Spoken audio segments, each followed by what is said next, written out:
Professional ethics in the United Kingdom business. The business landscape in the 21st century is becoming more aware of its impact on the communities around them and the world at large.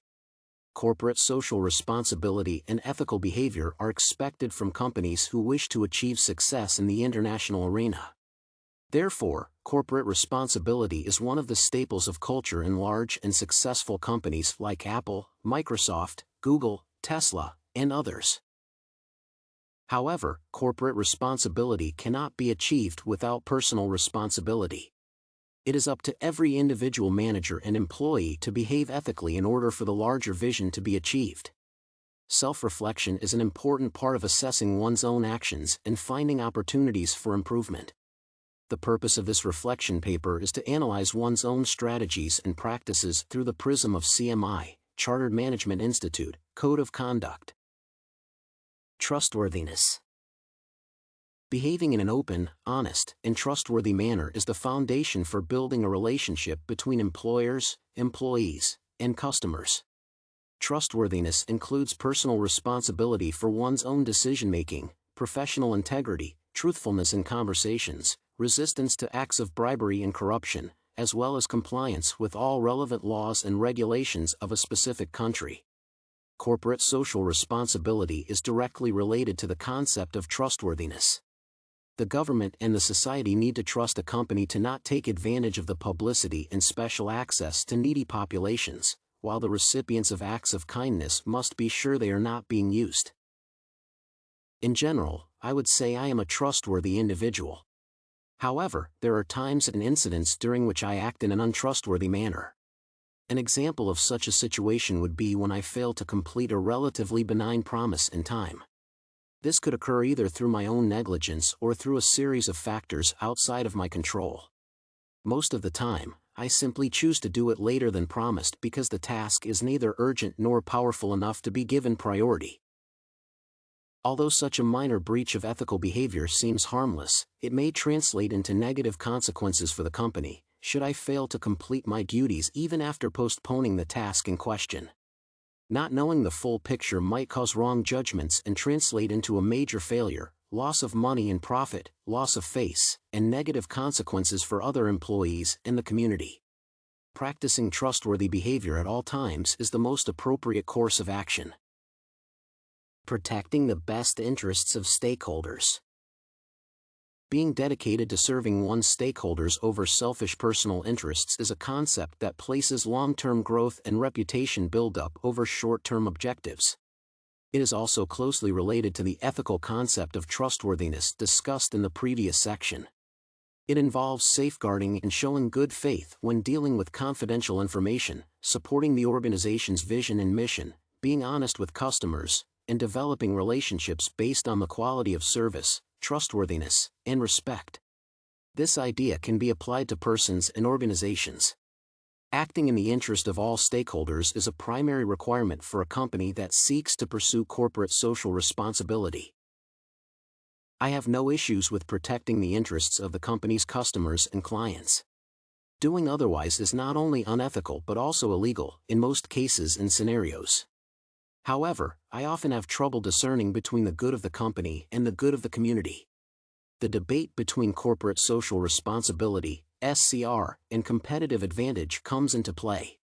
As a manager, I might outsource certain tasks and operations to cheaper third-world agents rather than hiring domestically. While it improves the competitive advantage of my company, it also reduces the overall wealth accumulated in the community and hurts domestic markets. It is difficult to strike a balance between SCR and objectively better economic choices. Developing and maintaining professional knowledge and competence. Personal and professional growth is considered the ethical responsibility of every employee. In order for organizations to survive in the ever-increasing competitive environment of the globalized economy, a process of continuous improvement is a necessity. As a professional, I am ethically obligated to produce the best possible service for my customers.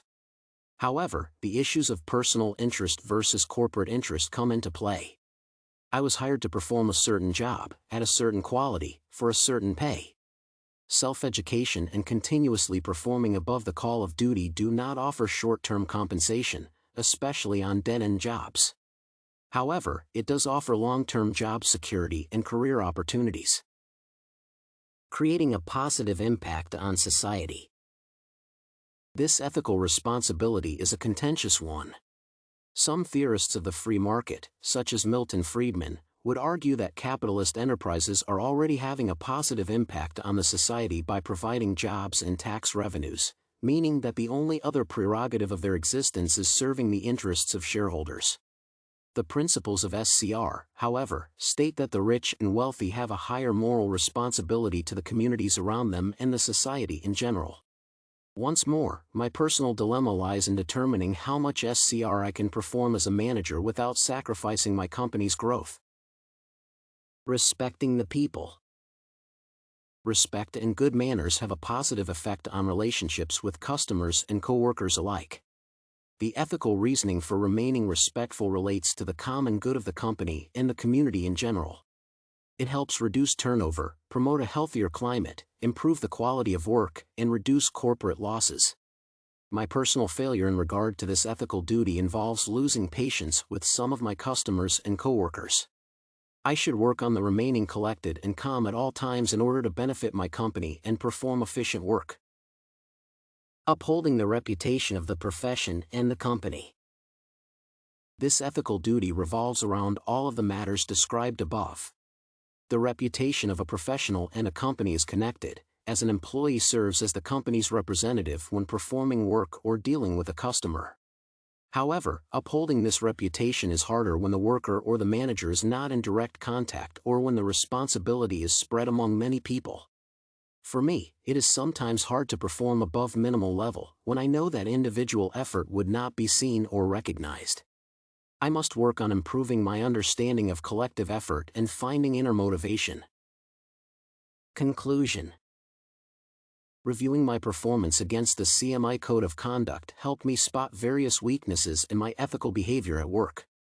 Having a set of rules to abide by makes decision-making easier.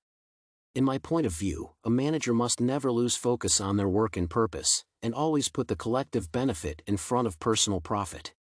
Corporations must do the same in regard to communities and the environment, in order to promote wealth, health, and long-term stability.